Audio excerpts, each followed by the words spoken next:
Bueno, yo soy Carlos Recio Dávila, tengo estudios de historia, una maestría y tengo la licenciatura y el doctorado en Ciencias de la Comunicación en la Universidad de Lyon en Francia.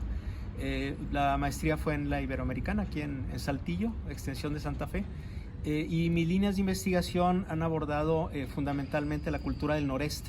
He trabajado algo de historia, de los indios, de las guerras y mucho relacionado con las imágenes también. Okay. Bueno, hay un autor de apellido Kiskov que hizo una división entre las culturas que quedan sedentarias en Mesoamérica, los aztecas, los teotihuacanos, los olmecas, los mayas, y le llama Mesoamérica. Y las culturas del norte les llama Aridoamérica, por la región desértica. Estas etnias o naciones indígenas del norte eran seminómadas, de manera que perseguían animales, comían frutos cuando había. Por ejemplo, los chichimecas de esta región cercana a Saltillo bajaban a San Luis Potosí para comer tunas, en una región que le llamaban el Gran Tunal, en verano, y cuando había escasez pues perseguían animales, comían calabaza, comían maíz, comían chile, que se cultivaba, bueno, no se cultivaba, era creado de manera natural. Fabricaban chozas, fundamentalmente con ramas, con hojas de palma. Estaban prácticamente desnudos, de acuerdo a los cronistas del siglo XVI y XVII, como Alonso de León. Es decir, ellos usaban un taparrabos, una correa en la cabeza, las mujeres igual andaban con los senos desnudos, y realmente no cargaban nada con ellos, ¿verdad?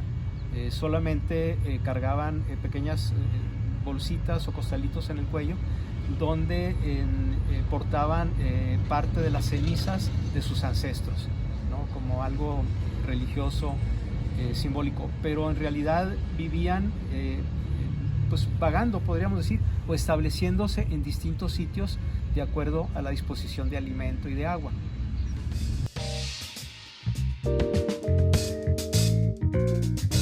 Bueno, no hay mucho conocimiento. Se han encontrado algunos artefactos o algunos entierros, sobre todo en las cuevas. Es muy conocido el museo de la Cueva de la Candelaria, en la región de la Laguna.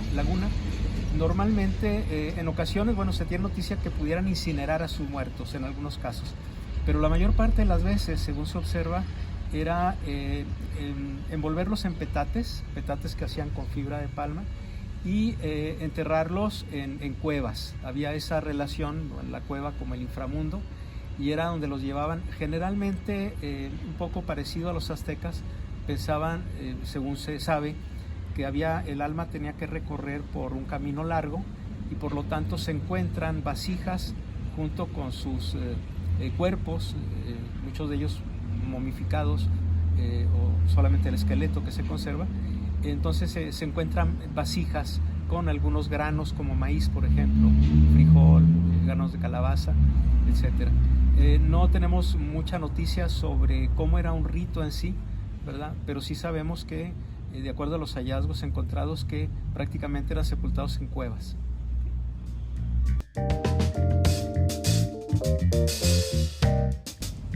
El entorno, bueno, definitivamente el desierto es muy marcante. Hay que reconocer que las tres grandes religiones en el mundo, el judaísmo, el islam y el cristianismo, fueron generadas en el desierto, fueron creadas en el desierto. De manera que el desierto impone el carácter de la gente, propicia incluso reflexiones muy profundas, yo supongo, y sobre todo vivir en mímesis, en contacto permanente con la naturaleza, hacía que, en primer lugar, ellos adoraran o tuvieran como deidades elementos de la naturaleza, como la lluvia, el sol, el trueno, un poco como ocurría con las demás naciones o civilizaciones mesoamericanas, pero pues con rituales distintos y con nombres diferentes. Uno de los pocos dioses que los españoles consideraban que eran demonios, que subsisten en la memoria, es Cachiripa. Cachiripa era un dios que se reconocía porque se manifestaba en forma de remolinos en el desierto, sobre todo por los irritilas en la parte de la laguna. Entonces, cuando veían, según un cronista español, cuando los indígenas de los irritilas veían un remolino, normalmente tomaban varas en sus manos, golpeaban el piso y decían cachiripa, cachiripa. Los españoles creían que era para ahuyentar un demonio, posiblemente fuera para venerarlo, ¿verdad? Eso no lo podemos saber. Y de ahí viene, de hecho, la palabra chiripa que utilizamos en la actualidad.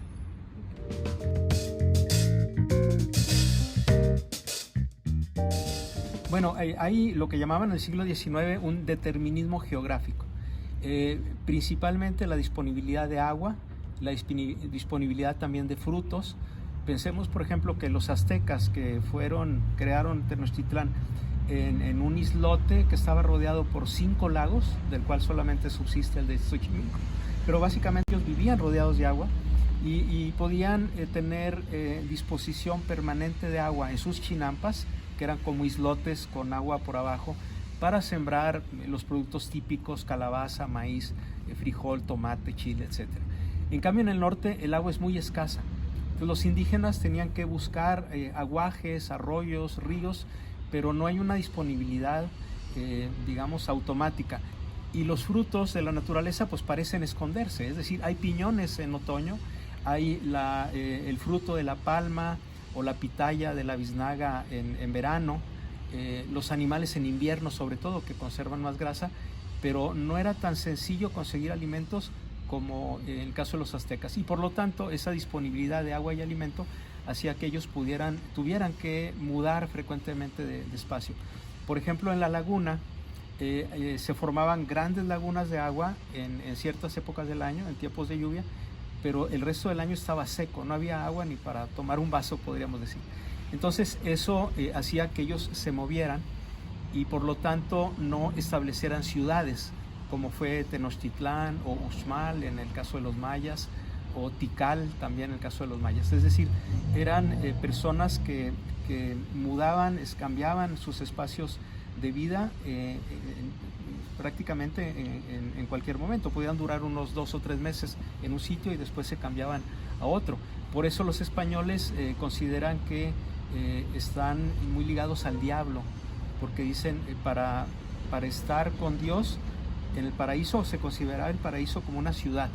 Entonces la gente civilizada, los cristianos vivían en ciudades, y solamente los hombres salvajes, los hombres primitivos, no vivían en ciudades. Y esa condición errática era muy mal vista por los españoles.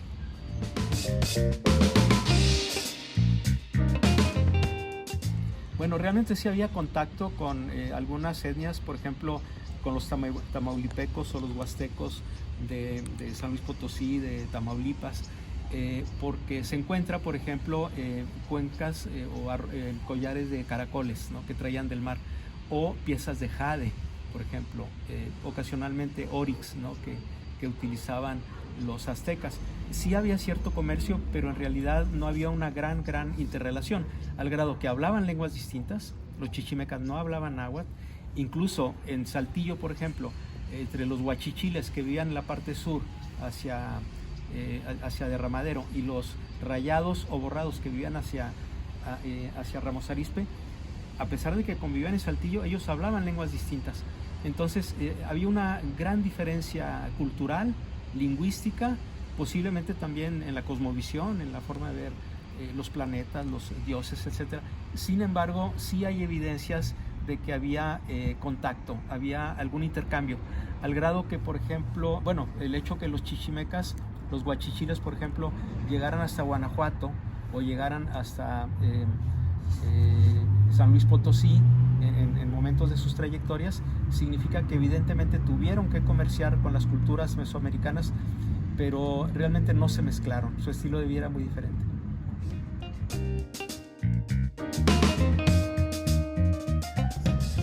Sí, de hecho, parte del arte, y el único arte, digamos, que ha prevalecido son los petroglifos y las pinturas rupestres, después de miles de años, ¿no? Algunos tienen menos tiempo, porque hemos encontrado, por ejemplo, en Puente Moreno, cruces labradas. Entonces son chichimecas que ya se habían transformado o convertido a la religión católica, muy probablemente, ¿no? Pero sí, realmente había una manifestación humana también en esos petroglifos, al grado que, por ejemplo, en Puente Moreno, que es donde yo he estudiado un poco más, y muchos también en Ramos Arizpe, el Pelillal y otras ejidos o haciendas de ese rumbo, se encuentran figuras humanas, por ejemplo, figuras humanas danzando, se ven hombres en forma de pájaro, pinturas rupestres, por ejemplo, en Acuña, donde se ven hombres que parecen estar volando con los brazos extendidos y como si trajeran alas. Generalmente se atribuye a que ellos son los chamanes, ¿verdad? Se ven hombres danzando en Puente Moreno. Me acuerdo que hay un hombre que aparece con 3 o 4 piernas, que es la forma en que representan el movimiento, las piernas flexionadas, el movimiento como hacían en Europa, el movimiento en base a la repetición de la figura del movimiento, como si congelaran la imagen de ese movimiento. La mujer también, se ven incluso en Puente Moreno, he visto mujeres con falda, lo cual ya habla de una influencia posiblemente del siglo XVII, XVIII, de la dominación o la presencia española. Entonces sí se representan a ellos en actividades cotidianas como el baile, la cacería. Por ejemplo, hay figuras donde aparece un hombre que está flechando a un ciervo, y para ellos un miembro sexual erecto no era nada pornográfico ni erótico, era símbolo de virilidad, de fuerza. Entonces hay una imagen que justamente es el logotipo de la Facultad de Ciencias Sociales de la Universidad de Coahuila, donde aparece un cazador con el miembro erecto, lo que significa que era un hombre fuerte.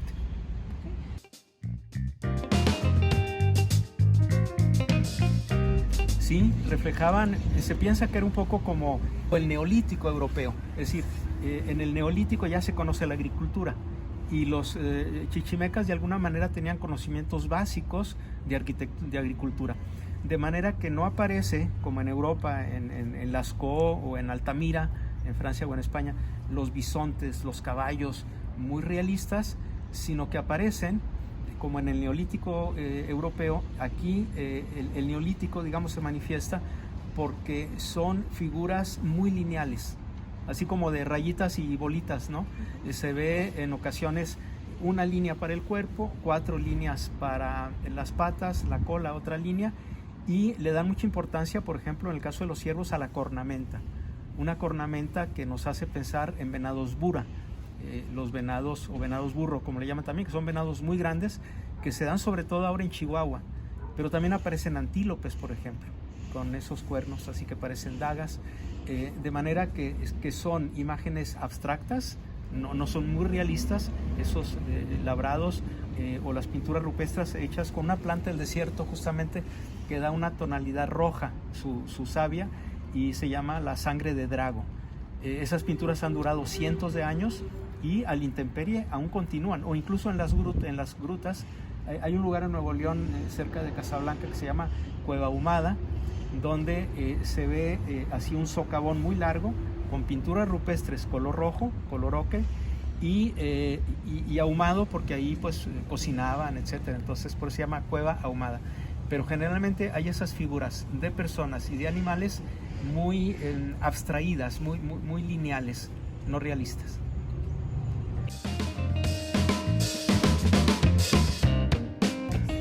Bueno, lo que pasa es que desde la Biblia, en el mundo católico, y pues la Nueva España era católica, se consideraba que cuando Adán y Eva caen del paraíso a la tierra y llegan en un estado salvaje, descubren que están desnudos, lo primero que hacen es cubrirse con hojas de parra, ¿verdad? Y tienen que trabajar, etcétera, y tienen que primero vagar un poco por el desierto, porque pues ellos vivían en Mesopotamia, bueno, que es rodeado del desierto, y se consideraba que para reconquistar el paraíso, es decir, para poder volver a entrar al paraíso, había que pasar por 3 etapas. El hombre bárbaro, hombre y mujer bárbaros, que es con Adán y Eva.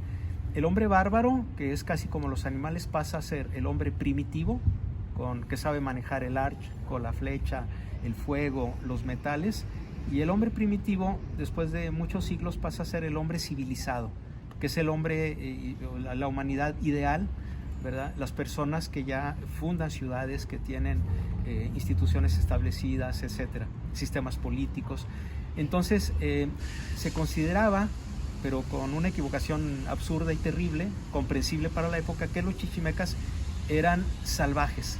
Entonces para llegar a ser aceptados como los demás, había que pasar del salvajismo al hombre primitivo, al primitivismo, y después al hombre civilizado, como era Europa. Entonces pensaban en un camino lineal, y ellos, como una escalera, y ellos estaban en los primeros escalones, ¿no? Y se pensaba que los europeos estaban arriba y que los aztecas estaban en medio, porque ya tenían ciudades, etc.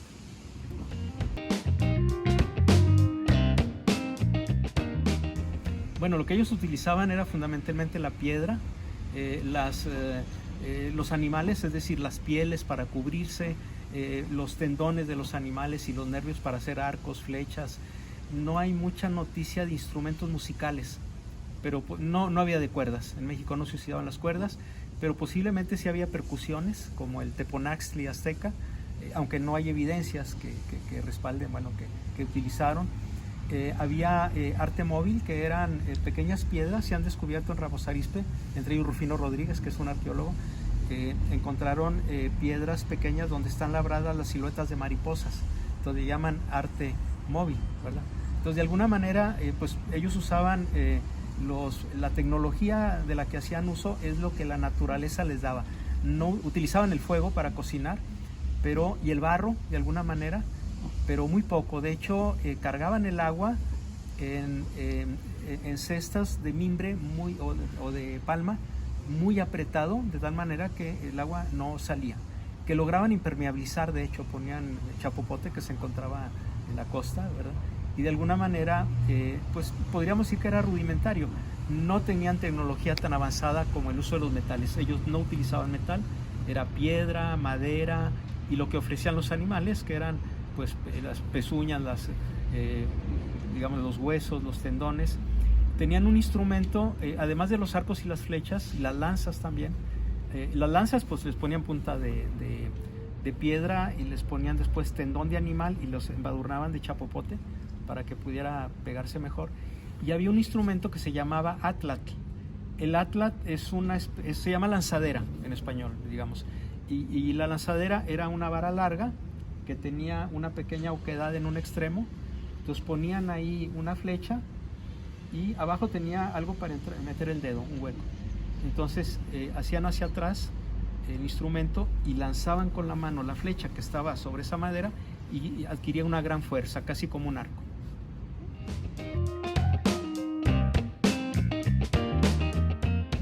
Bueno, yo considero que algo de lo más importante, no solamente los chichimecas, que lamentablemente conocemos muy poco y no sabemos ni siquiera lo que los jeroglíficos representan o significan, pero una de las cosas, de los aspectos más importantes que me parece del mundo, tanto mesoamericano como seguramente aridoamericano de los chichimecas, es la concepción del tiempo. Como te comentaba, para el mundo católico, el tiempo es lineal. El tiempo es oro, dicen los americanos. Entonces, la vida, el momento en que uno nace, empieza a morir. Es decir, en el mundo donde el tiempo es lineal, lo que pasa es que no se recupera el tiempo. Vamos acercándonos hacia la muerte y la oportunidad que se pierde ya no se recupera. El tiempo es lineal y por eso le llamaban la escalera o la escala espiritual para llegar al cielo. La linealidad para hacer buenas acciones y alcanzar el cielo o el paraíso. En cambio, en el mundo mesoamericano, el tiempo no es lineal, el tiempo es circular. Entonces, por eso la serpiente, en algunas culturas como la India, la serpiente que se muerde la cola, ¿verdad? Es decir, el tiempo regresa. Los aztecas pensaban que cada 52 años el mundo podía desaparecer y si lograban pasar al primer día del año 53, estaba seguro que iban a vivir otros 52 años, que era un siglo. Entonces, lo que no se hacía en un momento dado, podía hacerse después, porque sabíamos que el tiempo iba a regresar. Entonces, los mexicanos tenemos un poco el estereotipo, ya menos con la globalización, pero generalizado todavía de alguna forma, en que procrastinamos mucho las cosas, que las dejamos para después. Y de hecho hay una frase que dice, no dejes para mañana lo que puedes hacer pasado mañana, ¿verdad? No es lo que puedes hacer hoy. Si no lo haces mañana no pasa nada, ¿verdad? Entonces lo vemos en la escuela, que los alumnos piden un día más, que el trabajo, espéreme maestro, no pude. Eso nos viene del mundo prehispánico, que el tiempo, si pasa, va a regresar, entonces no hay problema. Y esa es una característica que no se ha configurado, que no entienden los ingleses, que no entienden los americanos, que no entienden los alemanes ni los suizos, pero que es una forma de vivir y que yo diría que posiblemente no se equivoca.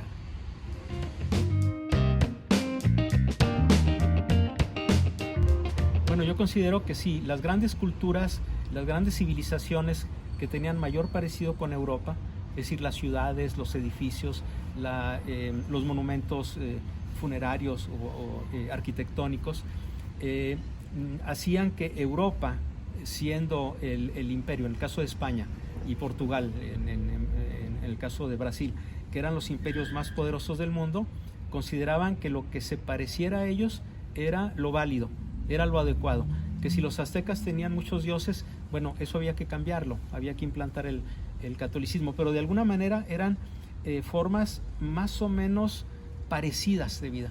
Los chichimecas no. Los chichimecas se pensaba que podían estar inspirados por el demonio, ¿verdad? Por eso les llamaban salvajes, traidores, gandules, ladinos. Todos los adjetivos negativos que podamos imaginar se les atribuye a los chichimecas. ¿Por qué eran diferentes? Porque tenían un estilo de vida que no les interesaba a los españoles, que no deseaban convertirse ellos nunca al catolicismo, era raro, que no deseaban vivir en ciudades, que eran muy difíciles para trabajar en las minas. Hay testimonios donde cuando hacen racias de chichimecas y los llevan a Mazapil o a Zacatecas, se mueren al tercer mes. Traían negros de África para las minas también, como esclavos, duraban años, morían de viejos. Los chichimecas no podían soportar estar bajo la tierra 10 horas seguidas.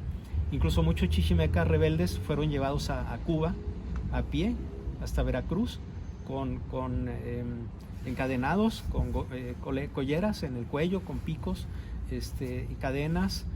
A los más rebeldes les atravesaban la mano y los amarraban con alambres o con mecates.